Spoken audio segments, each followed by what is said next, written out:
นี่นะครับ1 วัน 1 คืนบนเรือน้ำทะเลที่สำคัญกลับมาผมไม่ได้ล้าง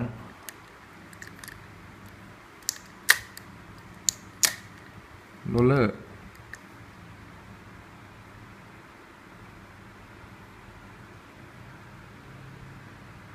ก็หมุนลื่นดี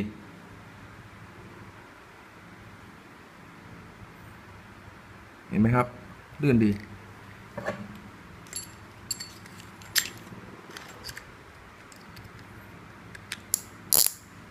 ถามว่ามีปัญหาอะไรไหมผมยังไม่เจอนะครับปัญหาลงน้ำทะเลด้วยงานจิกกิ้ง1 วัน 1 คืนทะเลล้วนๆไม่ได้ล้างด้วย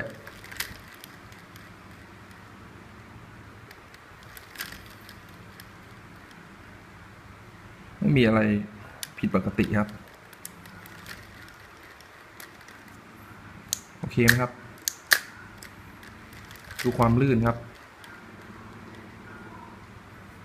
โอเคครับแค่นี้นะครับ